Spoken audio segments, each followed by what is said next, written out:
Welcome to Real Talk, a series of discussions with business owners and experts who want to get to the heart of what makes a small business succeed. Sponsored by Travel Business Mastermind, this series is designed to help business owners get to the real issues with real answers that improve their success. In this week's episode, we speak with Sandra Thomas-Comenole, a travel marketing professional who helps companies accelerate growth by understanding behavioral economics. Sandra has more than 15 years of marketing experience, including 13 years in the travel industry, and a rigorously quantitative master's degree in economics from Rensselaer Polytechnic Institute up near Albany. We talk about the COVID traveler's mindset in this week's episode, everything from safety protocols to quarantines, vacation starvation, and how all of this impacts a business owner's marketing and sales scripts trying to attract today's COVID traveler. We hope you enjoy today's episode.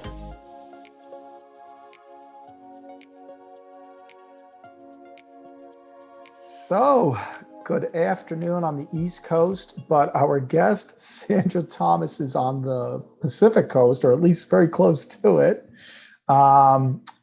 Thank you, everybody who's starting to join us. We are going to be discussing, I think, one of the most critical issues right now for anybody, whether you're working for a hotel, a tour company, a cruise line, if you're a travel advisor, if you are in the travel ecosystem, trying to understand where is the traveler's mindset at, what are some of the subgroups of travelers that are out there and how they're decisioning things like taking a vacation.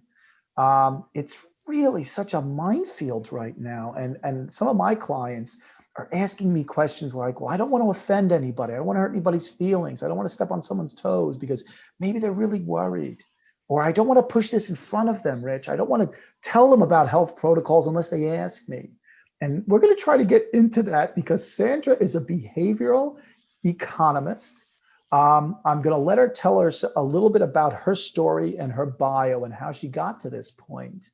But we're really going to spend as much time as possible today talking about some of the data points that are out there. Some of them are confusing and contradictory, and hopefully help you start to think about how you can start to think about your clients and make yourself a better marketer and a salesperson in encouraging people, if they're ready to travel again, to do so. So Sandra, thank you again so much. We're newfound acquaintances. And one of the things that I love about people like Sandra is they're geeks like me. And nice. well, I think geek has taken on a whole new meaning today, Sandra. I don't think it has that pejorative feeling that it used to have. It means that we don't try to be subjective and intuitive all the time, that sometimes you need to rely on kind of solid theory and data that leads you to a point where you can make an educated decision. So Sandra, how did you become a behavioral economist, and how has that parlayed your talents into a successful career? So, first of all, I wanted to thank you for inviting me on today. I'm really excited about geeking out with you. And my background, I have 15 years of experience in marketing, 13 of which is in the travel industry. And then I also returned to school to get my master's degree in economics from Rensselaer Polytechnic Institute in Troy, New York. It was an extremely quantitative and rigorous education, and that I used that economics back education to kind of inform my marketing and understand the behaviors, the consumer mindset, the customer journey inside and outside of COVID. Right. And the journey was so different up until January of 2020. And I think we all got used to that journey. Tell us a little bit about what you were doing prior to COVID, and how did that form your opinions about the vacation traveler's customer journey and how they decisioned? And then we'll sort of transition into what are we seeing and hearing now where we think things are changing? So prior to COVID, I was working at a tour operator that specialized in Japan Mhm. and leading up the direct marketing and the market research. Mhm. And yeah, at that time, the kind of the consumer mindset was this risk versus reward equation that really focused on kind of the explicit costs, not all of these intrinsic costs that are happening today. So, um, you know, we were thinking about the cost of the actual cost of the trip, as well as the costs of time and whether or not the type of destination the flights were available at the time that you could take off from travel. Today, there's so much more dynamic in that risk versus reward equation. And, consumers are thinking, will I get sick? Will I get others sick? What are the travel restrictions? Will I have to quarantine either there or when I get back? How can I minimize that chance of getting COVID? Are there direct flights? Is it safer to stay in a hotel or a rental property? And then there's all the testing. Do I test before? Do I test when I get there? There are so many new unknowns and perceived risks right now. Mhm. And the restrictions that countries and even states have. I mean, New York State is one of the most restrictive in the nation. Um, that is probably, as far as I can tell, that is having the greatest suppression on travel today. Is that if you can't go, it's just there's not even a decision to do it. In fact, airlines may not even be Right. flying there because why have a flight that's not going to have any people on it? So that's the first thing. But like you said, we now have all of these other decision-making factors. And according to the results that I'm looking at, and while I like to look at surveys, and we'll talk a little bit about surveys in a minute, I like to look at actual booking data where possible. And the Airlines Reporting Corporation, to me, for the kinds of travel, certainly, a company that did tours of Japan, but also for a lot of the people who, engage in these conversations with Real Talk, what we look for is airline tickets purchased. And according to the Airlines Reporting Corporation, the OTAs last week, at the end of last week, finally cracked the 50% level. That OTAs are now selling 50% of the airline tickets they were selling at this time last year. Leisure travel It's great. agencies have only just broken the 30% mark. Mm-hmm. And there's a lot of I've been asking ARC to define the data a little bit better, so those numbers may get rejiggered when I get more replies back from them. But what that tells us, I think, Sandra, is that even where there is travel, there's still a tremendous amount of suppression. Any idea from Mm-hmm. you how big a part, those different elements that you just mentioned, restrictions, Mm-hmm. quarantine restrictions, testing, Mm-hmm. fear of getting sick, how much of all of that is playing a part in this decision-making process? I think it plays a bigger part. Obviously, the biggest part would be if they cannot travel there, then they can't travel there. But when the opportunity opens up to travel, that's when all of these other fears get in the way. And will I get sick? Will I get others sick? Those are kind of those big things, and people really think that they see what they see. There's this suppression of information as well that's going on too. So people think that very few people are traveling, only the people that have to travel for one reason or another, and then a few people that are like killing it for the rest of us, right? So I think that there's this concept that um, if you travel, you will get sick, and or you will get other people sick. So I think that is a big fear that goes before any decision that could be made. So, like I said, I am reading a ton of different surveys. Mm-hmm. MMGY has been, coming out on a regular basis with their travel sentiment barometer. I've seen several sentiment barometers from a couple of other companies who I've not Mm-hmm. followed before: Destinations International, Oxford Economics, Mm-hmm. Tourism Economics. Um, which surveys are you tracking that you feel are informing you best about the consumer's mindset about traveling right now? Right. So, uh, as far as a travel sentiment survey, I also look at a lot of different resources.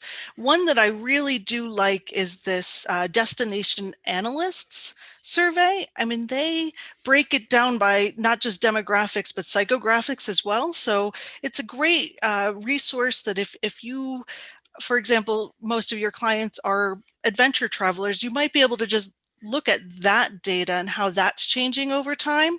Um, so they have several different psychographics in it that, based on what is important to you, you would be able to look at. And I think that that's really important with the survey data is not grouping everything together, looking at different demographics to know what is the most important for your clientele. I have not seen their particular research, Mhm. but I love what Sandra just said. And anybody who's, I mean, I am not a professional statistician. I've been spending a lot of time in numbers for the bulk of my professional career, so I understand a little bit of how statistics work. But one of the things that Sandra just pointed out that's so critical for all of us to understand, even if we're not statisticians, is this concept that the world is not a monolith. And when you see a survey of 1,000 adults, Mhm. if you look at that survey as some representative of a single type of traveler, you're really doing your business a disservice, because there are Mhm. mindsets within those groups that will definitely tell you there's a better chance of people traveling. What without betraying any confidences, what have been some of the segments that you have seen are less likely to be concerned about traveling right now? And not just the general, well, younger people versus older, we get that. But have there That's been some segments? basically what, yeah, what I would have said is definitely those 20s, 30s or what I'm hearing that is more likely to travel right now. Right. But the this this survey that I'm talking about, they say that the people who are exploration hungry are the most willing to travel right now. Right. So that kind of says, those are the people that just they want to get out and see the world. They're feel pent up and locked down, and they're ready to get out there. Even if that means just going to a national park or um, when travel opens to other destinations, being able to jump on that. Now, I've noticed, because I also use a lot of qualitative research to try to Mhm. understand what the quantitative research is telling me. And some of the other stuff that I'm seeing. So yes, without a doubt, I have travel advisor friends in the southern portion of the country who are selling a lot of Mexico right now. Right. And not only, and it's younger people that are buying from them. It's people in their late 20s, early 30s, even early 40s, who are their business has not been impacted, their employment hasn't been impacted. And given that some of these resorts are, let's say it, they're kind of desperate to put bodies in those rooms, there are some great deals out there. Now you Hmm. tack on the fact that it's a flight from Houston to Cancun versus Newark to Cancun. And it's like that mindset of that traveler in Houston or Dallas, or even, a city where they can fly to Houston quickly or drive there quickly. Hmm. That's an actually, that's a psychographic and a demographic that Right. is traveling, least as I can tell qualitatively, because you'll never see, statistics broken down to a large enough sample for the state of Texas to go, Right. oh, this is what Texas is doing, but you can see it Right. qualitatively. Right, you can. And I think that it's important to be able to look at the qualitative data as well as the quantitative data and be able to infer different things from it. Um, you know, I'm one that also likes to look more at the data itself and not necessarily the surveys, but um, you often have to infer from that data why people are doing certain things. So let's talk a little bit more quantitatively now. There's this phrase that gets thrown around a lot called pent up demand. There's pent up demand to travel. I hear it from CEOs when they're on their quarterly investment calls with investor relations and the media. It and I'm a proponent of the travel industry. I'm not trying to knock the travel industry here, but one of the things that I'm concerned about is while we're all trying to keep our morale up and have hope Mm-hmm. for the travel industry return, that this amorphous phrase pent up demand is being used, and I'm not so sure that I'm seeing it in the data. When I look at the Airlines Reporting Corporation's data, this is booked data through OTAs, travel Mm-hmm. agencies. They've been demonstrating that a 1 percentage point increase sometime in the middle of the summer started. Every week, they gain about a percentage point. There's been some drops. There have been some weeks where it's been flat. So it's not, there's not a correlation of 30 days, 30 percentage point increase. Um, Mm-hmm. and then they showed me recently, what does the holiday season look like for airline ticket purchases? And when you look at the Mm-hmm. curves for actual airline bookings, you see a curve upwards as we progress um, through the fall for people actually wanting to travel November, December, but it's way below 2018, 2019. That to me says Mm-hmm. there's not a lot of pent up demand right now. Where do you kind of stand on this concept that people are dying to travel again? And what data are you looking at to try to inform your opinion? So for that, I look at slightly different data. I'm looking at the TSA traveler checkpoint. That data shows an upward curve. So, for example, in April, there was a 95% decrease in travelers year over year, which is what you would expect. That's when the whole country shut down. We weren't Right. really allowed to travel, right? But I've seen this tentative, steady upswing every month since. In September, they became a 67% decrease in travelers. So that's almost a 30% drop in decrease or increase. And then so far in October, I'm seeing that with another continuing up. And I think that the important part too is to think about usually during this time of year, there's actually a downswing in travelers. So that actually makes it more of an upswing than we're actually seeing with the data. Right. So it actually gives me a lot of hope. And I do think people want to travel, but people are looking at other ways of traveling. A lot of people aren't going to book their tickets till they know that they're able to travel. For example, if wherever they want to go for the holidays might shut down to flights, they don't want to book the travel now. I Right. think that that's another risk that there is out there is booking travel when they see a deal, and then all of a sudden they can't travel because the destination shut down or the flight was canceled. It's interesting because I have been running a couple of charts with the ARC data. I've been running a couple of charts with the TSA boardings data as well on a 7-day moving average Mm-hmm. to see what do those curves look like. And you're right. Um, there is reason to be cautiously hopeful because, as you said, after Labor Day, normally leisure travel drops off because everybody goes back to work. Mm-hmm. The kids are at school. Right. They don't have the flexible schedules to go on a vacation with the family. And when the business travel picks up again, that kind of keeps the numbers growing through the third and fourth quarter for the airlines.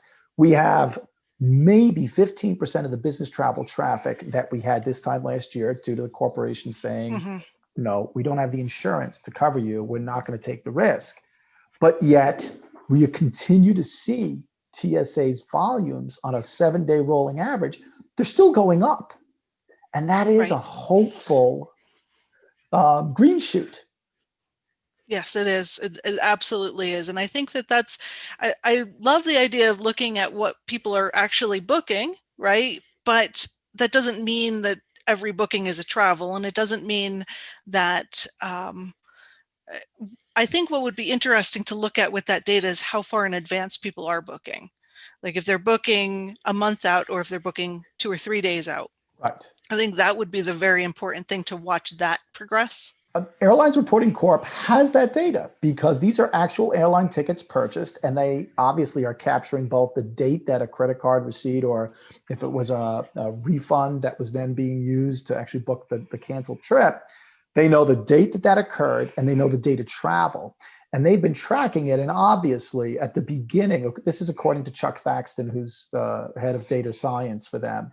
He said that, and they don't actually post this data anywhere. This was verbally Mm-hmm. related to me when I spoke to him. And what he said was, obviously, in the springtime, in the middle of the pandemic, that was when the advanced purchase dates shot out. They just went out to 60, plus days. He said they're now collapsing back to closer in. Mm-hmm. And he also said to me that he thinks the airlines waiving change fees may be causing more people to purchase airline tickets now because they know they don't have the risk of having to pay $200 if for some reason Mm-hmm. that flight has to be canceled, or they have to cancel plans. So he thought, that's why he's saying there's a lot of gray area in some of these numbers because the airlines changed their policies and Right. because consumers now are incorporating that into their decision making their purchase decision making. Right. And I think that the idea of booking further out is definitely riskier right now than it was a year ago or Yes. whatever. It's definitely something that you don't want to book until you're ready to travel or you know that it's going to be open for a while. And I think, what Chuck said to me is exactly that. He said he believes the data shows that people are booking closer in. So even though they have the freedom to cancel without a large penalty, um, they're still, like you said, thinking about having to cancel a trip and not wanting to do that. Therefore, they're waiting to book their airline tickets closer in. Right, right. So let's talk a little bit about surveys and statistics. So many of the Okay. surveys ask people to sort of predict into the future what they would do. How comfortable are you with sentiment surveys that are, pushing people's minds into the future about something as significant as a vacation purchase? So, what I like to say is, I think that this is a great way to kind of put your finger in the air and test which way the wind is blowing. I don't think it's something you could hang your hat on or make multi-million-dollar decisions based on. One of the big reasons is the effect heuristic, which is behavioral economics theory. That it's basically a mental shortcut that allows people to make decisions and solve problems quickly, efficiently, in which they use their current emotion about something to influence their decisions. And we are really, really bad about projecting risk in the future, especially when there's high level of emotions currently.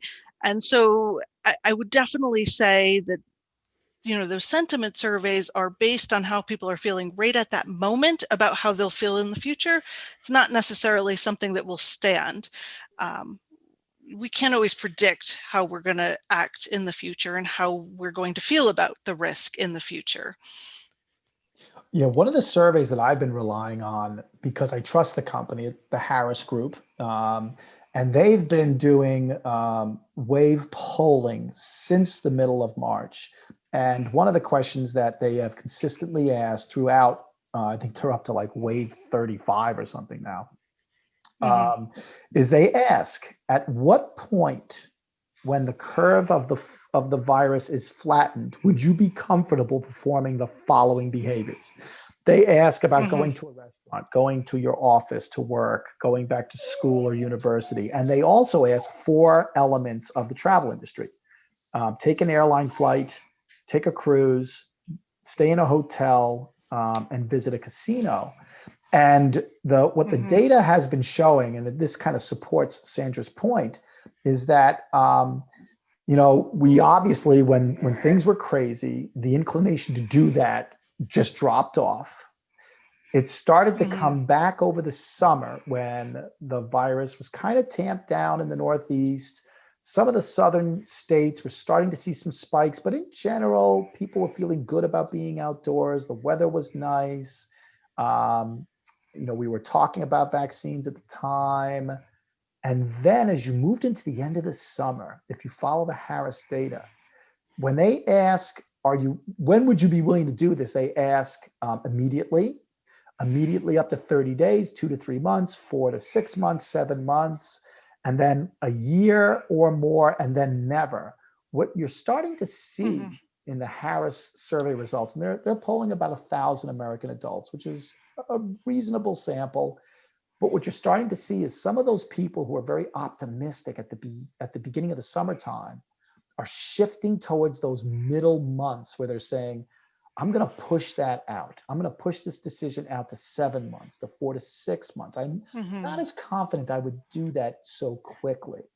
Do you Mm-hmm. feel like data, when it's captured in these linear studies, is that reliable for us to think that maybe we're starting to see a consumer overall who's getting more cautious? I definitely would be cautious in saying that. I mean, I think that you don't know what they were reading before they took that survey, right? Um, so they could have just read about some headline, just a headline that said, oh, 400 more people got COVID in this place, or, deaths topped this much, or that Right. type of thing that would have a very negative effect on their emotions about all of these other things, right? So I think that there's a lot of other factors involved in their answers for that. I would say that if you do see, the kind of that wave of it, you can take that to heart, but I also wouldn't bank your decision making on that. If you see that, and again, 1,000 is a decent sized sample, but it's not going to be that great to represent all of America and all Americans, Right. right? Because there's so many different factors that demographics, places where we live, where there might be high cases of COVID. You don't know exactly what those demographics are. I think that it's important to look at specific demographics, specific, your uh, state or your type of traveler, to understand their specific feelings towards those things. Mhm. So let's go back to the ARC data. Let's say that if the OTAs represent mostly leisure travel, because some corporate travelers do book through the online travel agencies, and the leisure travel agent data, let's say that anywhere between 30 to 50% of Americans, because those are US airline ticket bookings, so there are people living in the United States. Mm-hmm. If we say 30 to 50% are interested in making a travel purchase of some kind, we don't know departure date because we don't have that data. So now, we've taken a big portion of the United States out of the equation. If we got into the mind of that 30 to 50%, understanding that there's these psychographics that are subsets, these are demographics that are subsets. In your Mm-hmm. history in 13 years of behavioral economics in the tourism industry, do you think amongst those group of people who are inclined to book an airline trip, do you believe there's like marketing messages and sales scripts that help someone working through these other obstacles that they're thinking about on the path to purchase? Like you said, fear of being quarantined, fear of getting the virus, fear of Mm-hmm. getting the virus and giving it to somebody else. Um, do you think there's a methodology that works in helping have a positive conversation with somebody where, at the very least, if they didn't purchase, because ultimately the decision is theirs, but that the seller of travel, whether it's a tour company or a travel advisor, that they have the ability to, impact that person's mindset?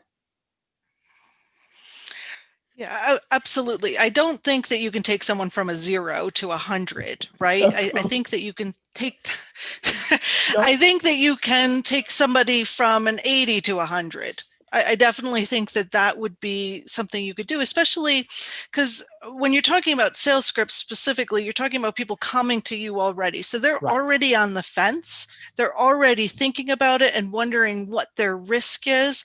And then you can just break it down by what they would like to do, and where they think those high risk things are. For example, a lot of people think right now, airline travel is extremely risky. And Right. they're like, I will drive somewhere, I won't fly. But we all saw this IATA data come out recently that says you have 1 in 27 million chance of getting COVID on a flight. So there's that perceived risk versus actual risk, and it's minimizing the perceived risk so it reflects the actual risk Right. and not that perceived risk. So I think that so for the sales scripts, yeah, absolutely, you'd be able to convince them. I think for in a marketing sense, um, personally, I feel like there's this availability heuristic at play, and that's a behavioral economics theory that says we make decisions based on the information that is available to us at that time.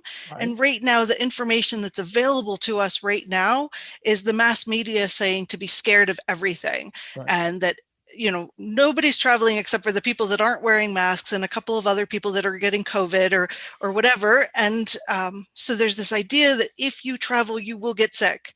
And I think that that's where the travel industry can really impact the future of travel, because we as an industry should take on kind of flipping that script and doing some more normalization of travel, showing people that we're traveling.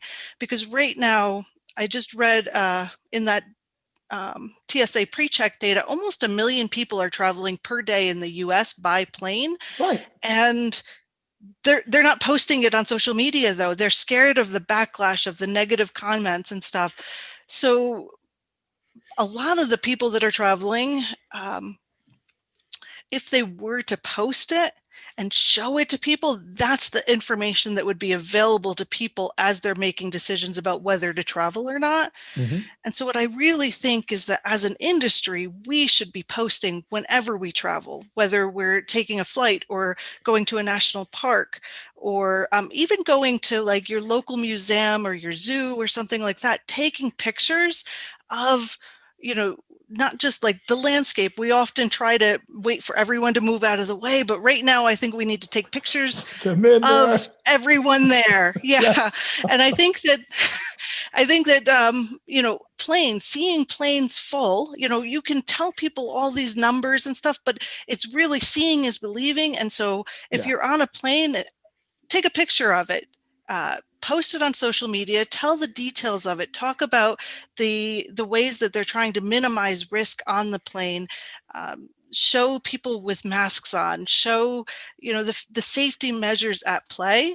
And I think that is how we can kind of take back the industry.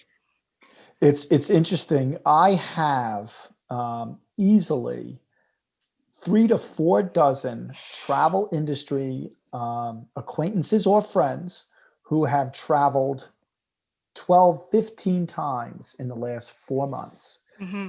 None of them have reported getting COVID. None of them Right. have told me that they were called for contact tracing, which then would have Hmm. indicated somebody close to them had been identified as positive. And yes, that's a small sample of people, but they're becoming regular travelers again, and they're not Hmm. becoming infected or finding themselves in an environment that seems infectious. I know about 15 people who are currently in Los Cabos today, flying from all over the United States for a women's travel event that they put together, and they were determined to hold it. And I'm watching them at the airport. I'm watching them on the plane. And you're right. I Hmm. think the average American isn't seeing that. So, Hmm. if the drumbeat is that we have had 30 states with a rise in cases, new cases, that's the facts that they're looking at. And they don't really Hmm. have any, story to contradict it. Right. Yeah, absolutely. I think that that's absolutely true. And people are traveling, I would say even more than, I mean, because I go to the local museums, the local zoo, the local botanic garden, and you have to often sign up for a week or two ahead of time just to get a slot to get in because Right. it's so packed. And the Rocky Mountain National Park I just went to, you have to actually sign up ahead of time and plenty of time ahead of time. And I think that was like a month out that I had to schedule my time to go, but people are traveling, and yet you don't see it. So I think the one thing is to, when you are traveling as a travel industry professional, to post that, but also to, if you have if you have consumers that are traveling, ask them to post stuff. If they're not comfortable posting, I would say ask them for pictures that they could post, that you could post for them. Post stuff on blogs and on all your social media. And then also, when you see other travelers travel, whether they're traveling with you or without you, without your help, like their posts, share their posts, comment on it, just to get the word out there and make it become more normal again to travel. Right. I live in the Hudson Valley, and this past weekend was the first weekend that the cadets were allowed to leave campus. So our hotels in this region were jam packed with families coming to see their sons and daughters. I was in downtown Cornwall, New York, which is one of the towns that's closest north of the academy, and tons of moms and dads with their cadets, groups of cadets who got out. And the coffee shops were full, and I would imagine the hotels were probably jam packed. And Mm-hmm. it was very encouraging. I mean, I don't know about you, but I have been trying to honor social distancing as much as I can. I'm actually starting to call it physical distancing because I'm not distancing myself socially anymore. We need to socialize because that's a human thing. But I have been trying to minimize, contact. I don't go to my local coffee shop more than once a week versus 3 to 4 times a week. Occasionally do I dine out indoors at a restaurant because we are allowed to do that here in New York right now. Um, but as a result, my mind was kind of collapsing in and wondering, what's it like out there? I can read stuff Mm-hmm. on social media, I can see stuff in social media, but to see it locally, to see so many people out and Mm-hmm. about living a normal life, kind of started Mm-hmm. rewiring my brain on Sunday. Um, Yeah. Great piece of advice to you is that if social is the only way we can do that, we all need to start doing that. Um, Right. And even when you go out for dinner at a restaurant, talking about the safety practices that you see is absolutely important, because then you can see that kind of perceived risk come down right. a little bit. Right. So let's talk about safety protocols. There are quite a few people who are very nervous about that. I received an email recently from a travel industry supplier. I'm not going to name them. And it was kind of talking about their promotional deals that are available and some new thing they'd put in place. And it wasn't clear when you first clicked on the email and saw it in your browser, what was this new service they were offering? But when you clicked from the browser portion of the email to their website, it was readily clear this was about a new health safety service that they were offering, that if you were at one of their resorts or hotels, you would have direct access for free to local medical providers. And Hmm. one of the very specific service offerings was if you were concerned that you had caught COVID. So as I was thinking about my journey through this promotional material, it was clear this particular organization was fearful about sending a clear message that, hey, don't forget, COVID's out there, but we're going to help you. God Hmm. forbid something happens. How do you feel Hmm. about companies soft pedaling, their protocol messages, their health and safety messages, new services that they're offering? People who are getting travelers might not want to come first with that, but people who aren't getting travelers might want to be leading with the safety protocols. Um, and I definitely think that maybe through social media, as it's a soft selling way, that they should be leading with the those protocols. I definitely think that that's something that makes people have that peace of mind and safety. But again, if they are getting a lot of customers already, I would say that yeah, do it the way that they did it. And I think, for anybody who's watching, what you're hearing Sandra say is that perhaps your qualifying skills have never been more important. If you get Hmm. an email from an existing client who always travels this time of year, they always go to a beach resort because that's their work schedule and this is when they free up, and they call you and they're not expressing overtly some, fear or concern, it may not be that they're interested in hearing about that. It's something you do after the fact, perhaps, or if you're sending out their itinerary and you let them know, just to let you know, you're going to this Caribbean island. You're going to need to take this test by this date. Because you need a negative 3 days, 72 hours in advance, and you're going to have to fill out this authorization form. Here's the link to that country's authorization, and all you're doing is taking the practical things they need to do, and you're just introducing them to that in a matter of fact way versus highlighting it and making it a bigger deal than perhaps they're actually dealing with.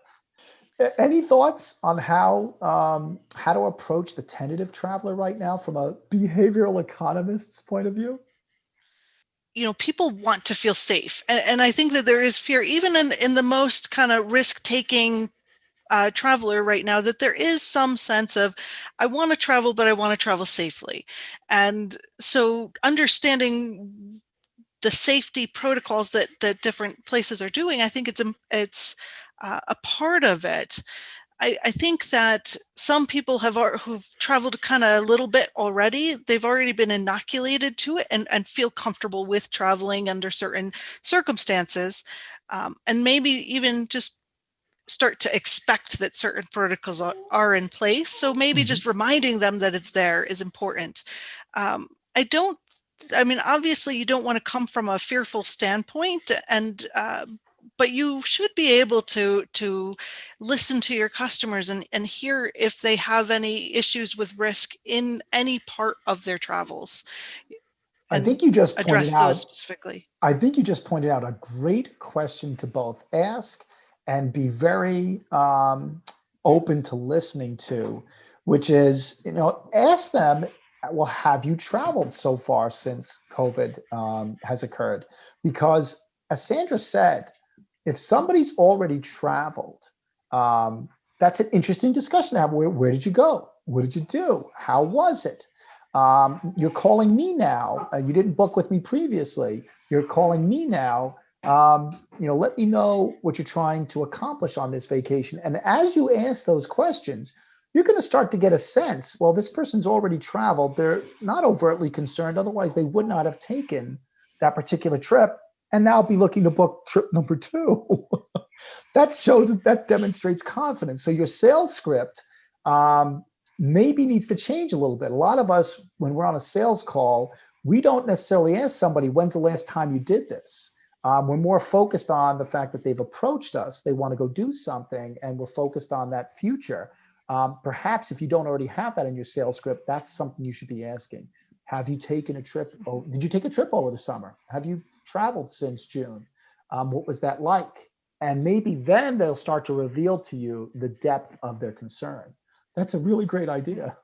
Yeah, So especially because some people might be traveling some way, like maybe going camping or even going to like national park not very far, where day trip or that type of thing, where they start feeling more comfortable with it. And that's not something they're going to book through a travel advisor. But then the next step might be something where they want to right, book with a travel advisor. excellent idea. And again, what it gets to is what Sandra has said a couple of times on the call today. The world is not a monolith.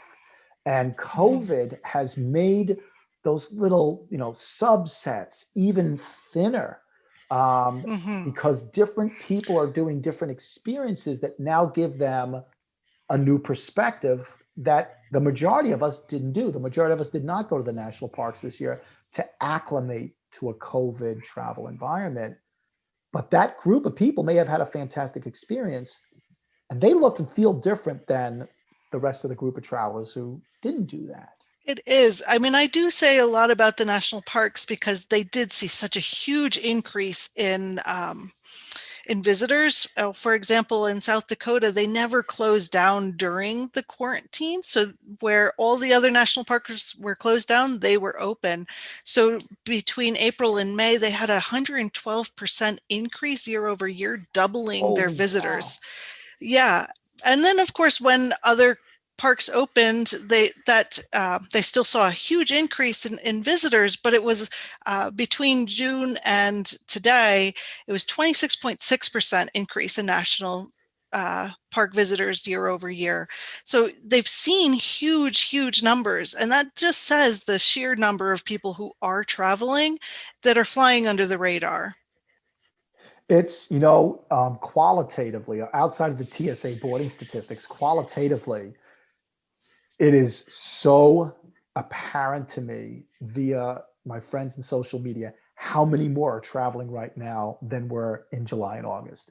It is Mhm. demonstrably larger. I'm going to guess at twice the level as what I saw over the summer when people was just testing the water. It is clear to Right. me, and it cuts Yeah. across everything, including road trips, like you just said, to boarding an airplane to go somewhere. Hmm. I've got a friend of mine who lives in Florida. She's got kids who go to college in the New England area. She's traveled up here to see friends, to see family, to get to drop the kids off at school. I mean, Yep. she's over in Africa right now. Um, Oh, wow. exactly. And that wasn't happening in July and August. She was doing some trips, but not the frequency that she's doing now with such confidence. Hmm. It's Right. And definitely I think different. that's important, is that frequency. And as people travel more, they become more confident about the about that perceived risk. Right. And, as we head into the winter time, this is going to change. And the other thing about subsets, and Sandra pointed to this a couple of minutes ago, is that even when you take those subsets of psychographics and demographics, people who've traveled twice this year already, they did a national parks visit, and maybe they flew home on an airplane and stayed with family because they tested negative. Um, Now, take that person and place them perhaps during the holidays. We are expecting, as the science tells us, that the number of COVID cases will increase. We're probably also going to see an increase in seasonal flu cases. And so, as a Hmm. result, the news media is going to change. The headlines and the news stories on television are going to change as we head into the wintertime.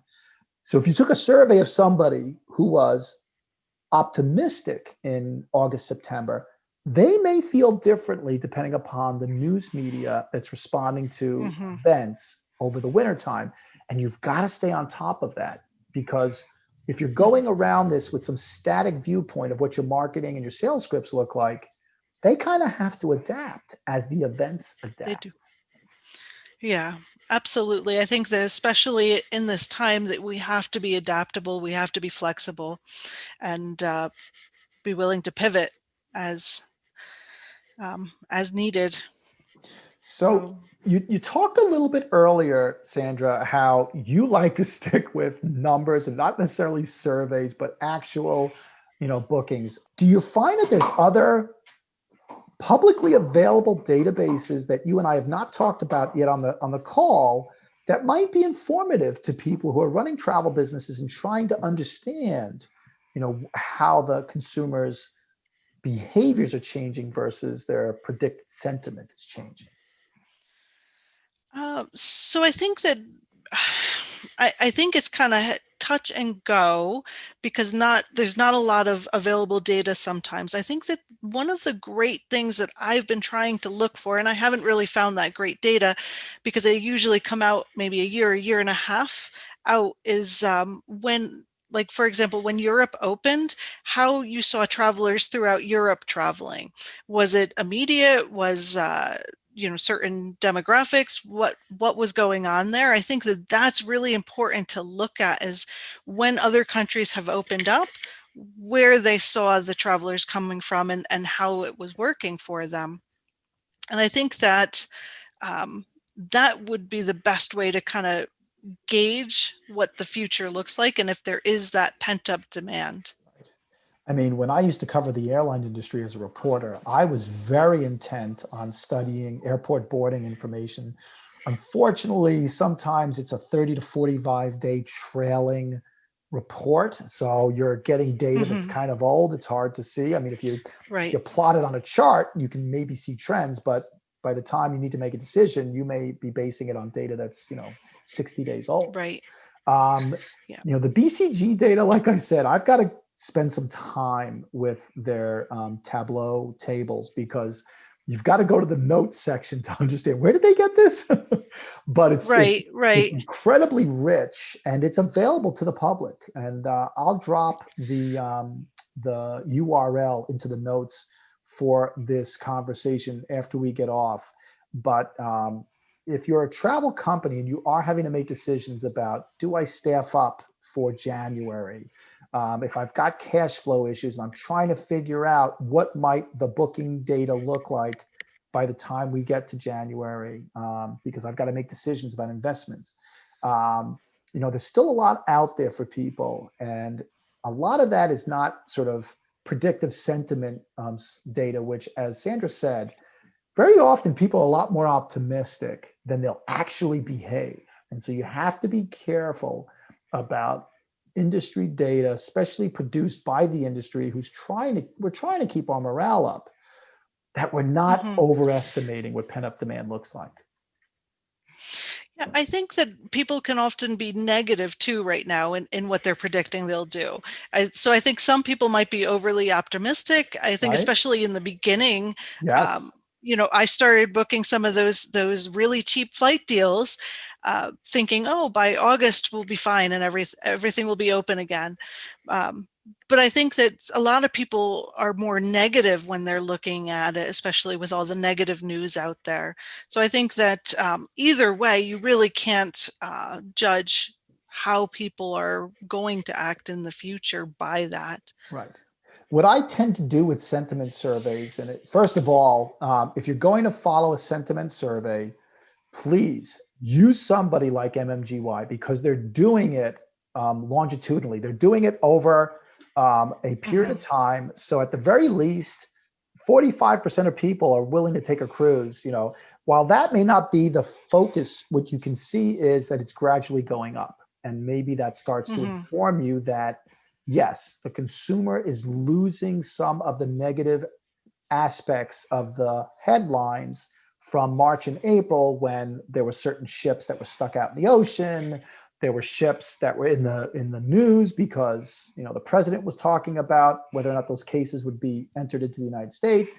And as a result, as further we move away from that, the further that's a issue that you need to deal with in your marketing and your sales scripts, because the data shows you people are growing more confident about that. And look for data that's over time.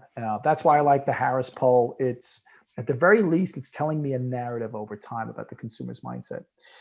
Sandra, as we wrap I up, would definitely, yep. go ahead. I was going to say, I definitely agree with that. Make sure you're going for kind of that series of data points so that you can watch it over time. So I definitely think that, and definitely go with a company that might not be um, slanted or framed in a certain way, either positively or negatively. Right. I mean, another big thing, and maybe we'll wrap up the discussion on this, is you need to look at how questions were asked, and you need to Mm-hmm. understand what answers were available to the consumer, because you can structure survey results around the questions you ask and the questions you fail to ask, the multiple choice options you offer and the ones you fail to offer. Because if you give people a limited number of options, then someone's forcing you into a path of what the ultimate result will be. And that's not always an accurate way to take the pulse of a consumer. Have you seen any good examples or bad examples of that, Sandra, coming into October? I think that I think that a lot of surveys do that, and it's also another thing is the structure and the order in which results or options are given, or even the questions are asked. Um, if you start with Randomizing like, options. Yeah. right, I think it's very important the way that the questions and the options are framed in order to make it an unbiased result. Another thing about the surveys that I did want to point out is that there is a big subsection of the travelers and that are actually traveling right now that are not taking surveys. For example, I live Yeah, about 3 to 4 miles from a small airport that really deals mostly with those charter flights. And prior to COVID, I didn't even know it was there, but especially during lockdown, it was hopping. It was absolutely hopping. And so these are people who are traveling, but it's well documented that those elite travelers do not take surveys. So that's another thing to kind of keep in your mind when you're reading the surveys, is right. that there might be certain demographics that are traveling but are not taking those surveys and are not represented in them. Such a critical point. At the luxury end of the travel perspective, it is a completely different world. Hmm. They have the ability to social distance on flights. They have the discretionary income. So anything that's happened with the wealth effect and their confidence in the economy is probably less than people in the average sections of a demographic. Such a critical point. If you're selling in the luxury space, you probably have a lot more clients than you realize. Yep. Hmm. Well, Sandra, I think I could go on for another couple of hours with you. Absolutely. I think what we need to do is let's let this percolate for the next 8 weeks, to the point where certainly that we get past the election. I think the election is going to change a lot of mindsets. Um, Yeah, absolutely. but I'd love to have you back, and I'd love to maybe invite a third person like Steve Cohen, who used to work at MMGY, and I respect a lot of his travel research. I don't know if you know Steve, but for us, three of us, to talk about where the consumer's mindset is heading into January in 2021, because I've guaranteed there's going to be a change between now and then. We're going to see changes in the sentiment surveys, and hopefully, we'll still see, like you said, more people traveling, therefore general confidence being stronger. So hoping to welcome you Right. back as soon as possible, because I love geeking out like this. Nice. Sandra, stay well in Colorado. It's Thank been you. lovely getting to know you, and by all means, I'm going to start sending you some of my, some of the charts that I've been producing, and maybe we can continue this discussion over at LinkedIn. Yeah, absolutely. Right. Thank you. Okay. Talk to you soon.